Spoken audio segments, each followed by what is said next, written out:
वकास,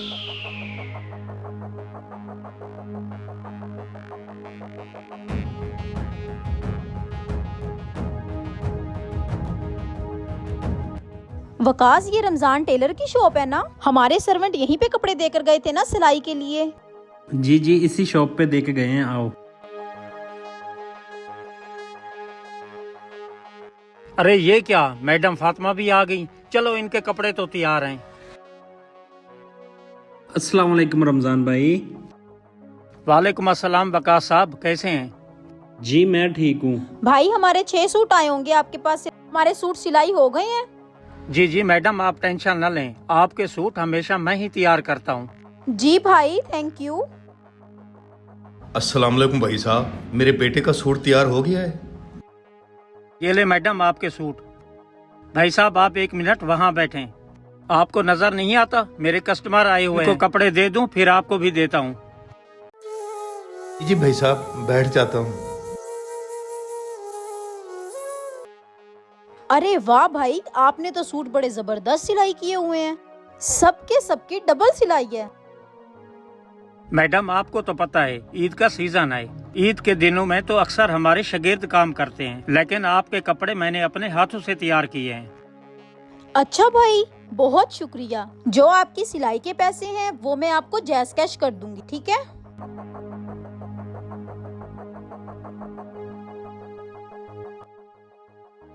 ये लो अपना सूट और सिलाई के पैसे निकालो जल्दी। लेकिन दर्जी साहब, मेरे पास सिलाई के पैसे बिल्कुल नहीं है। सफेद पोश इंसान हूँ। मजदूरी का सिर्फ 1000 रुपये मिला था। बच्चों के शौक की वजह से मैंने सवैयाँ वगैरह ले ली। मेरे पास आपकी सिलाई के पैसे नहीं बचे।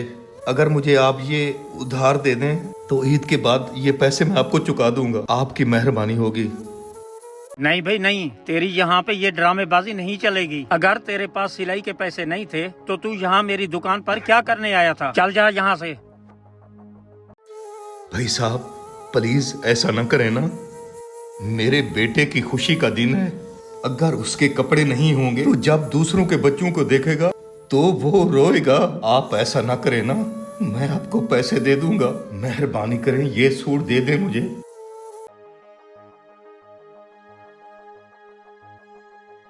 वकास, यहाँ से चलो, मेरा दिल घबरा रहा है। अच्छा चले आए। ठीक है भाई साहब, तो फिर मैं किसी से पैसे उधार मांग के ले आता हूँ। महंगे सूट तो ले लेते हैं ये लोग, लेकिन जब सिलाई की बारी आती है तो फिर इनको गुर्बत याद आ जाती है। चल जा यहाँ से। मेरे क्या हुआ बेटे की तबीयत को? खुशी का दिन है। वकास, मुझे रह रहकर उस गरीब आदमी की आवाजें सताए जा रही हैं। वो बेचारा कितना बेबस होगा अपनी औलाद की खातिर। मुझे अपनी ये सब खुशियाँ उसके आगे फीकी लग रही हैं। आप ऐसा करें, मुझे उस दर्जी के पास ले जाएं। मैं अपनी इस ईद की खुशियाँ उन गरीब बच्चों के साथ गुजारना चाहती हूँ। ये तो आप बिल्कुल ठीक कह रही हैं। चलो आओ उस दर्जी के पास चलते हैं।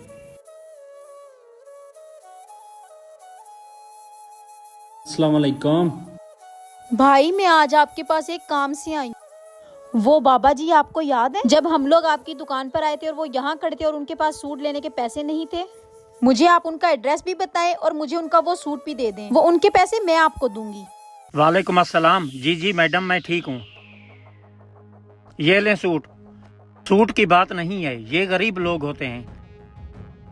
इनका रोज का काम है ढोंग मचाना। रमजान भाई, कोई बात नहीं। देखें, अल्लाह ताला तो देख रहा है ना। मेरा ज़र्फ मेरे साथ, उनका ज़र्फ उनके साथ।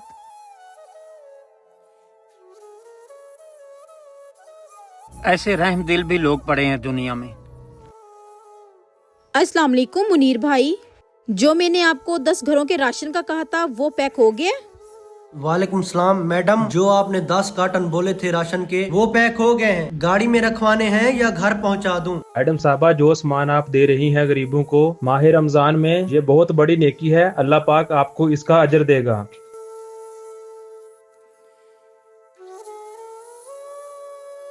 वकास, आज मुझे बहुत खुशी हो रही है कि अल्लाह ताला ने मुझे नेकी के कामों के लिए चुना है और मुझे दिली सुकून भी हो रहा है बहुत ज्यादा।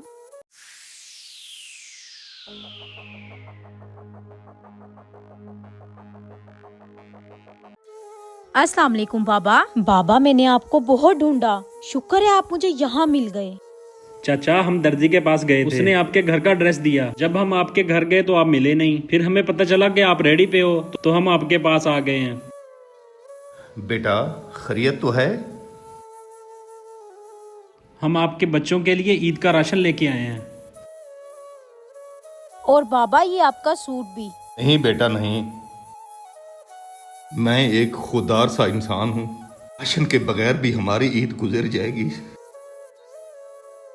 और कपड़ों के बगैर भी। मेरा बेटा पुराने कपड़े पहनकर ईद गुजार लेगा, लेकिन मैं ये बिल्कुल नहीं ले सकता।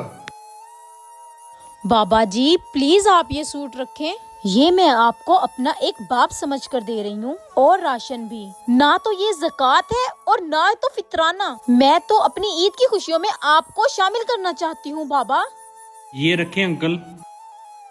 बेटा ऐसे बहुत कम लोग देखे हैं मैंने, आप जैसे इंसान मैंने कहीं नहीं देखे, जो एक गरीब की खुशी खरीद के मेरे हाथ में दी और अपनी ईद को एक गरीब के साथ गुजारने का हक अदा कर दिया। बेटा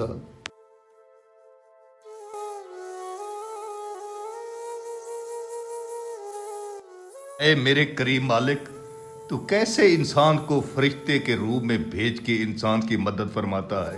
ईद का मकसद सबको अपनी खुशियों में शामिल करना है। अगर आपको वीडियो अच्छी लगी तो कमेंट सेक्शन में राय दें।